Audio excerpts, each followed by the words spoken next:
Igitondo cyiza mwese inshuti z'akadasohoka mbahe ikaze kandi mbashimire aho muri hirya no hino mwese mbahe ikaze mu biganiro n'amakuru byose dutegura mbahe ikaze kandi mbashimire mu by'ukuri nizere ko aho muri mu mpande zose zikikije igihugu cyacu cy'u Rwanda ndavuga bari imahanga mwese nizere ko mumeze neza n'abanyarwanda by'umwihariko muri mu bice bitandukanye bya kino gihugu intara enye n'umujyi wa Kigali mwese nizere ko mumeze neza igitondo cyiza cy'urukatsa umwaka mwiza w'ibyishimo nizere ko mwese mumeze neza cyane impagarike n'ubugingo nibyo mbifurije kandi nongera nkubwira ngo inshuti magara nifite akuka igushyingura utayitumyeho ngo uyihe amabwiriza ajya wiga kubanira neza abandi ijuru rizaguhemba burya baca umugani mu kinyarwanda ngo uyima umuto aba yimye umukungu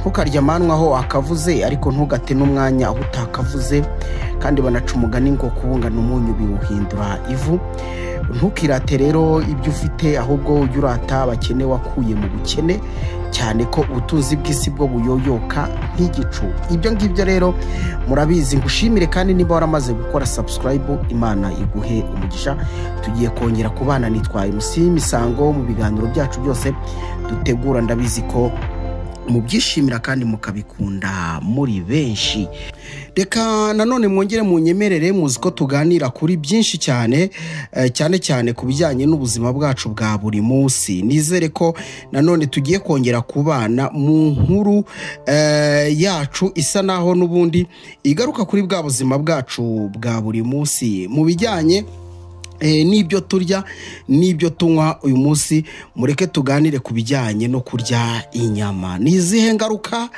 ziterwa no kurya inyama ese mwari muzi ko burya inyama ziri mu bintu bituma umubiri wacu uzahara mwari muzi ko burya inyama ziri mu bintu byihutisha urupfu ese mwari muzi ko inyama ziri mu bintu bituma umutima udakora neza ndetse n'amaraso ntabashe kuba ari ku rugero rukwiriye nyirawo byose tugiye kubiganiraho n'ubundi mu gitabo cyitwa inama ku mirire n'ibyo kurya turi kuri paje ya 392 paje ya 393 niho tugiye kurebera kimwe mu byo tugiye kuganira mu nyemerero rero noneho dusesengure tudasobanya byinshi bivugwa ku bijyanye n'inyama irinde inyama kubera ko inyama zitera kanseri igituntu ndetse n'ibibyimba burya ntabwo waruzi ko inyama zitera kanseri inyama zitera igituntu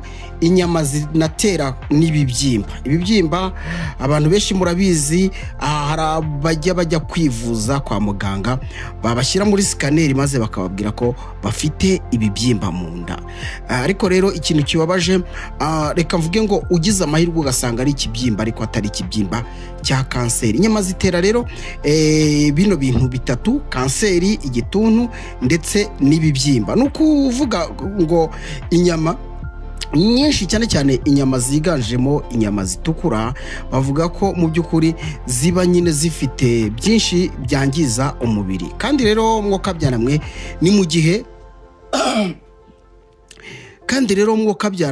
gihe buriya mbabwire inyamaswa muri kino gihe tugezemo zahinduriwe n'imibereho inyamaswa zahinduriwe imibereho kandi isi nyine niko igenda ibyoroganiza cyangwa se ibikora ntacyo twabihinduraho ngira ngo wamaze kubyumva ko inyama zitera biriya bintu bitatu tumaze kuvuga hejuru reka nanone turebere hamwe ikindi inyama zitera hano bari kutubwira ngo inyama zaranduye ku mpamvu inyama ziranduye ku mpamvu zitandukanye iya mbere amatungo asigaye abaho mu buryo ataremwe uburyo Imana yayaremye uburyo yagombaga kubaho biratandukanye cyane muri kino gihe, aho itungo ry'uyu munsi ribayeho mu buzima busa naho bugenwa n'umuntu mu bijyanye no kuzitera, ibijyanye n'inshinge n'ibindi bintu bitandukanye, harimo intanga n'ibindi. Ibyo byose bigira ingaruka ku buzima bwayo. Inyamaswa igira ubuzima bwihariye, aho ishobora kujya mu bihuru ikarisha, ariko ikagira mu byo igenda ikenera wowe muntu utayitekerereza, ahubwo ifitanye communication n'Imana mu bijyanye no kugira ngo ibeho. Muri kino gihe rero ibihugu byinshi byo mu isi usanga mu buryo bisigaye bireramo amatungo ari ibintu mu by'ukuri bisa naho biyinaniza ibitekerezo, noneho nayo bigatuma ikora uburozi muri yo, hanyuma rero bikazarangira ufashe ibikomoka kuri yo nawe ukabigiramo uburwayi kandi bukomeye. Hano nanone barongera bakatubwira ngo inyama zanduza ubwonko. Inyama zanduza ubwonko, baravuga bati dore uburyo inyama zanduzamo ubwonko. Icyambere, nimba uriye inyama, imitekerereze yawe iragabanuka kubera ko inyama nta kintu na kimwe zifite zongerera ku bijyanye n'ubwonko. Murabizi ko ubwonko butera imbere cyangwa se bukagira kubaho, bukagira kugira byinshi bwunguka mu bijyanye no kugira ngo bube ari ubwonko koko bushobora gusevinga intekerezo za muntu mu buryo zuzuye. Icyambere gishobora gutuma ubwonko bumera neza n'ibyo wariye n'ibyo wanyweye. Bivuze ngo ibyo wariye n'ibyo wanyweye biramutse bidafitemo intungamubiri ubwonko bukeneye, icyo gihe ubwonko buragwingira. Ko mwamaze kucyumva n'icyo ngicyo. None bakavuga ngo inyama rero nanone zihutisha urupfu. Inyama zihutisha urupfu kubera ko kino gihe abantu benshi bagura inyama ari benshi, noneho zikaba zifite bya bibazo tumaze kuvuga, ubudahangarwa bw'umubiri w'iyo nyamaswa ntabwo. Ikindi, muragura inyama z'inka rimwe na rimwe zagiye zigira ibibazo byo kuba zarabayeho nabi, zarakoze uburozi muri zo, bigatuma rero mu gihe cyo gukoresha inyama nta nyungu dukuramo, ahubwo dukuramo igihombo. Ku bijyanye n'amaraso, amaraso agera mu mutima, agera mu gihaha yanduye, noneho bigatuma n'umutima nawo udakora neza, n'ibice by'umubiri bidakora neza, impyiko zikahazaharira, ndetse umuntu wariye inyama rwose kenshi gashoboka afatwa n'igituntu ndetse na kanseri n'ibibyimba byo mu nda. Inyama rero zikaba ziri mu byihutisha urupfu, tutabura kuvuga ko ruhitana abatari bake hano kuri iyi si dutuye. Nanone bakakubwira ngo inyama zangiza imikaya. Inyama zangiza imikaya mu buryo bwinshi butandukanye. Imikaya y'umuntu ikangirika, aho kugira ngo igire ireme ririnda nyirayo, ahubwo ikangirika ku rwego ruri hejuru. Inyama rero ni byiza kureka inyama, cyakora umuntu ufite ikibazo cyo kuba adafite ikinure muri we yakoresha inyama, ariko nanone gake. Ikindi kandi agakoresha inyama byibura z'amatungo arisha ibyatsi byo ku gasozi. Ikindi kintu gikomeye, noneho gikomeye hano bari kutubwira, gikomeye rwose, ndetse banakubwira ko rwose cyo ari urupfu ruruta izindi mpfu zose, ni ugufata inyama z'itungo ryapfuye. Inyama z'itungo ryapfuye zihutisha urupfu cyane ku rugero rwa 98%, aho iba yamaze gukora uburozi burenze uburozi. Ni ukuvuga ngo ikintu cyamaze gupfa kiba cyamaze gukora uburozi ku buryo zishobora uwayiriye bishobora kumwihutishiriza urupfu rwa 98%. Bivuze ngo rero burya abantu benshi mukunze kurya ibintu byipfishije, bakakubwira ngo inka yapfuye kwa runaka, ukiruka ugaca ibiti n'amabuye kugira ngo ubashe kujya gutanguranwa umurwi w'inyama. Burya ngo uburiho wihutira gufata urupfu mu ntoki. itungo iyo ryamaze gupfa nyamara rikaba ryari ripfuye n'ubundi ritari rifite ubuzima buzira umuze, riba ryakoze uburozi bwikubye inshuro ubwo yari ifite muri yo. Iyo yamaze gupfa rero bwa burozi burakwirakwira ndetse bukabasha gukurura mikorobe zitandukanye. Iyo rero umuntu ariye inyama z'itungo ryapfuye arazahara cyane, umubiri we ucika intege ku buryo bukabije ndetse akananirwa no kurya ibindi byo kurya byari kumufasha, bikarangira rero aguye mu rupfu cyangwa se apfuye.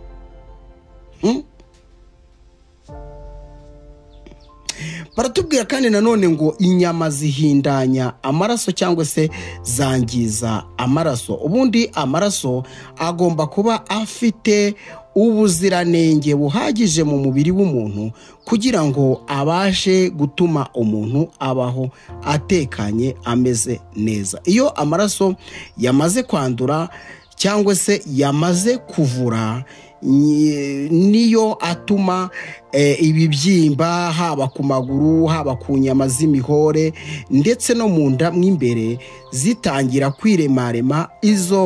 Ibyo bibyimba rero bikarangira byangije ibice byinshi by'umubiri, harimo no gufatwa n'igituntu no kurwara na kanseri ndetse n'ibindi byinshi bitandukanye bihurira ku muntu maze akazahara kubera kurya inyama twavuze. Si byiza gukoresha inyama muri kino gihe cya none, kandi ibyo kurya ni byinshi biriho, utariye inyama ntacyo waba.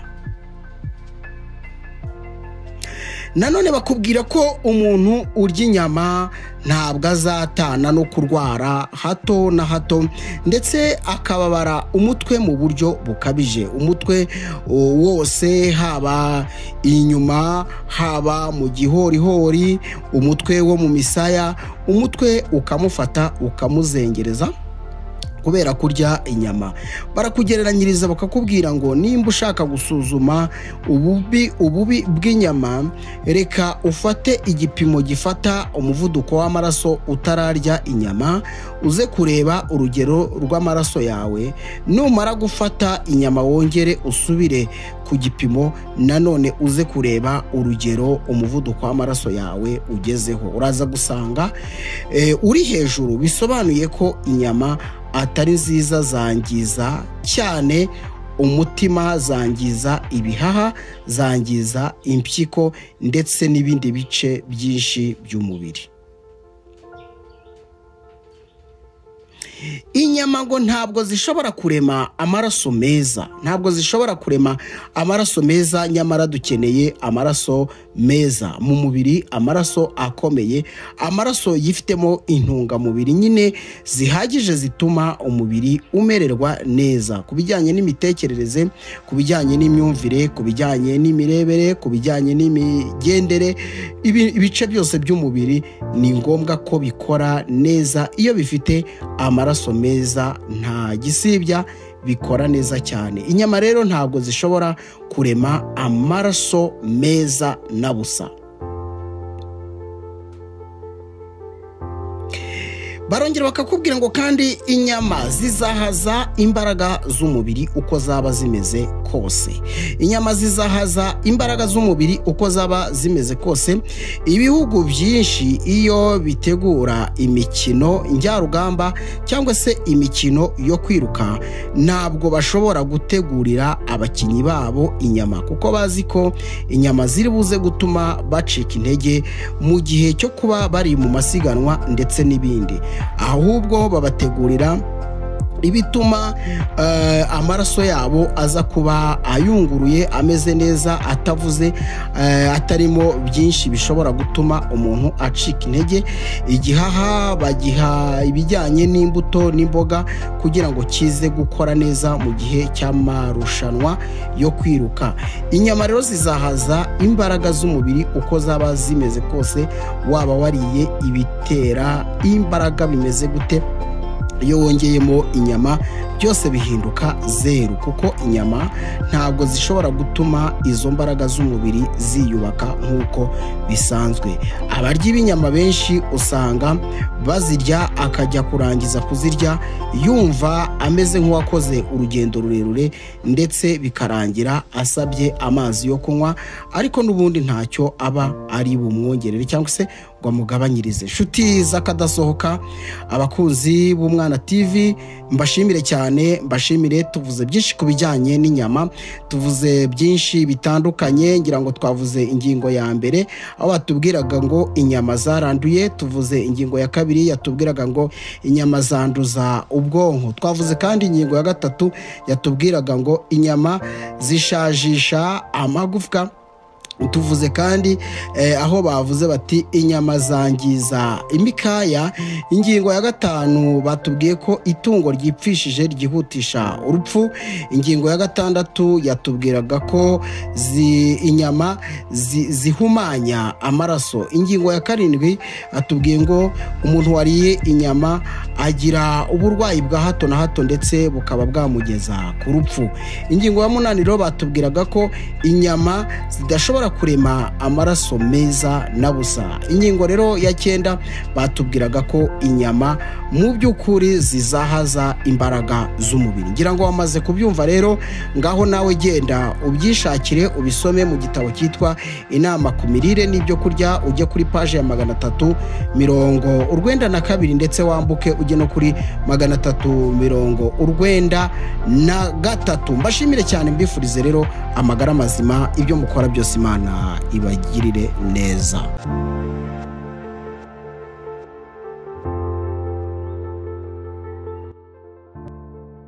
Reka nanone munyemerere mbahe ikaze abadukunda n'abadukurikira mwese, mbahe ikaze, mbifurize amagara mazima, byo mukora byose Imana ibishyiremo ikiganza cyayo. Nkwibutse ko inshuti magara nifite akuka igushyingura utayitumyeho ngo uyihe amabwiriza. Jya wiga kubanira neza abandi, ijuru rizaguhemba, cyane ko baca umugani bagira bati uwima umuto aba yimye umukungu.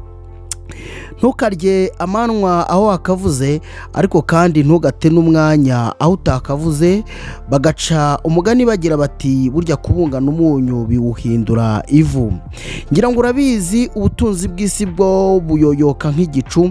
Ni byiza ko aho kwirata ibyo wagezeho uzajya wirata abakene wakuye mu bukene. Bahe ikaze kandi mbashimire mwese mudukunda mukaba munadukurikira.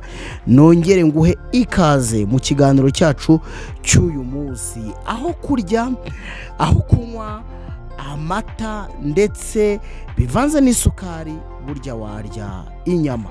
Aho niho tugiye gushingira ikigisho cyacu cyangwa se inama ku buzima y'uyu munsi. Ndabakunda kandi nkanabashimira cyane, by'umwihariko wowe wakoze subscribe kugira ngo inkuru zose n'ibiganiro dutegura hano bijye bikugeraho neza. Imana ishimwe cyane. Abantu benshi bakunda amata, ariko nanone bakayakunda akenshi bashyizemo isukari. Ibi rero nibyo ngiye kukubwira ko ari bibi cyane, ari umwanzi ukomeye w'ubuzima bwanjye nawe. Abantu benshi nk'uko nabikubwiye usanga bashaka ko amata bayashyiramo isukari, bakavuga bati yewe ntabwo nabasha nyamira, bakayagereranya n'ibindi, aho avuga ati ameze nk'amashereka. Simbizi nimba wenda abantu bakuru bashobora kumva uburyohe bw'amata bakabugereranya n'amashereka, ariko niyo mvugo. Ubundi bakavuga ati ngewe ntashyizemo agasukari ntabwo yarenga umuhogo. Nanone bakavuga bati ni ukuyongerera ubwiza cyangwa se uburyohe, n'uburyohe no gutuma ibara ryongera rigahinduka, ariko burya amata nyine ahora ari amata. Kandi impamvu bari buze kutubwira ko gufata amata ukabivanga n'isukari atari byiza, nutega amatwi ikiganiro uraza kubyumva. Amata n'isukari rero burya ngo ntabwo ari meza, ndaza kukubwira icyo bitera n'icyo byica, ndetse bikaba bihitana abatari bake kuri iyi si dutuye na hano iwacu mu Rwanda. Amata n'isukari icyarimwe byangiza imikaya ndetse n'imbaraga z'umubiri. Ni ukuvuga ngo burya iyo ufashe amata n'isukari ukabishyira mu mubiri wawe byangiza imbaraga z'umubiri ndetse bikangiza n'imikaya. Hanyuma amata n'isukari iyo bivanze nanone kandi ukabikoresha kenshi, noneho akarusho ngo bigira gute, bibuza igogora ry'umubiri no kugira ngo umubiri wumve wizihiwe. Burya ntabwo umuntu wasekeje cyangwa se umuntu wakoreshereje ibirori mu buryo runaka ari we wizihirwa gusa, n'umubiri uranezerwa cyane iyo uwuhaye ibyiza byo gufata amafunguro nyine afutse ameze neza. Burya n'umubiri nawo umererwa neza. Iyo wafashe amata ugafata n'isukari ukabivanga, bitakariza umubiri ubudahangarwa, maze umubiri wawe ugahora ucika intege bya hato na hato. Mu by'ukuri bakubwira ko amata akomoka ku nka kandi abantu benshi bakayakunda, ariko inka nazo zigira ibibazo kimwe n'abantu. Inka barakubwira ngo mu gitondo ishobora kuba ari nzima, ku mugoroba inka igapfa. Bivuze ngo amata wakamye ku mugoroba burya nayo yamaze kugira gute, yari yanduye, kuko iyo nka ntabwo ipfuye gupfa gutyo gusa, ahubwo yayigize gute, yari irwaye. Bakakubwira ko noneho rero isukari yo iba yamaze kugira gute, burya isukari yanyuze mu nganda, atari ya sukari naturelle dukura mu bindi byaremwe.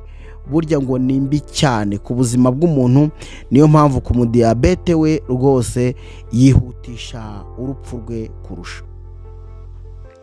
Inka rero zigira ibibazo byinshi, noneho mu gihe inka za kino gihe zisigaye zibaho mu buryo nanone bw'iterambere, icyo nacyo mu cyumve. Bisobanuye ngo uwabitubwiye muri kino gitabo inama ku byo kurya ndetse n'imirire, atugira inama yo kudakoresha isukari n'amata. Hari ibindi byinshi dushobora kubonamo isukari, hari ibindi buryo dushobora guteka amata tukayakoresha yonyine tutongeyemo isukari, kuko ngo kubivanga bikora uburozi bukomeye.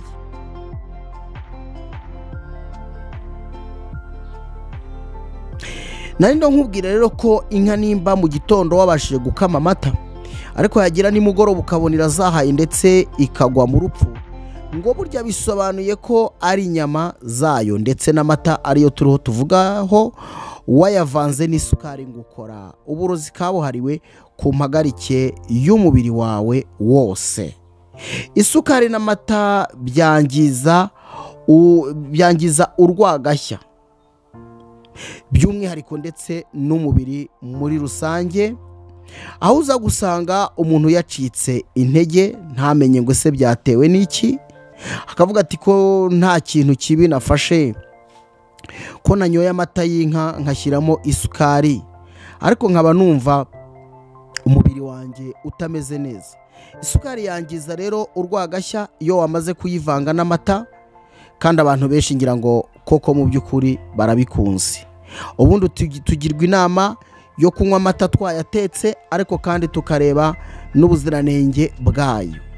Ikindi noneho tukanareba ngo ese inka nta burwayi yaba ifite. Murabizi hano mu Rwanda hari nubwo bajya bagira batya ukabona bahagaritse ibikomoka ku nka, ubwo amata ndetse n'inyama, ngira ngo mujya mubibona. Ndetse abantu benshi bagirwa inama yo gukoresha isukari iri mu rugero, isukari nke, ariko akarusho k'isukari nziza ni isukari ituruka mu bisheke n'ibindi biba bifite isukari. Hanyuma rero bivuze ngo isukari nayo ni ikibazo, noneho ubyumva bamaze kubivanga n'amata, amata nayo yagize ikibazo. Ibi rero bihitana abantu benshi ku rugero rwa 85%, nyamara abantu benshi bakaba batabizi. Isukari igabanya imikorere n'imbaraga z'umubiri ku rugero rwa 75%. isukari n'amata iyo wamaze kubivanga kuri uru rwego bigabanya imbaraga z'umubiri kuri urwo rugero tumaze kubabwira haruguru. Isukari ituma ubwonko bukora nabi, ariko iyo wamaze noneho kongera kuyivanga n'amata ubwonko burazahara, intekerezo zawe zikagabanyuka ku rugero ruri hejuru. Isukari n'amata bitera ingorane cyangwa se bitera igifu kumererwa nabi, igogora ry'igifu rikamererwa nabi cyane. Jya mu gitabo inama ku mirire n'ibyo kurya, ujye kuri paji ya 383 nawe ubyisomere kandi ubyumve. Reka mbashimire, mbibutse ko ibiganiro byacu arakagaruka, ariko inama ku buzima burya ni ngombwa. Abanyarwanda baca umugani bagira bati kwirinda biruta kwivuza. Iyo rero utirinze ibinini cyangwa se imiti izaguhindukira ibyo kurya. Sharing iki kiganiro kigere kuri benshi, kigere ku nshuti zawe, kigere kuri famiye, abantu bose bamererwe neza. Ndabashimiye kandi mbifurije amagara mazima. Nitwa MC Misango, ibiganiro byacu nakagaruka, ndabakunda cyane.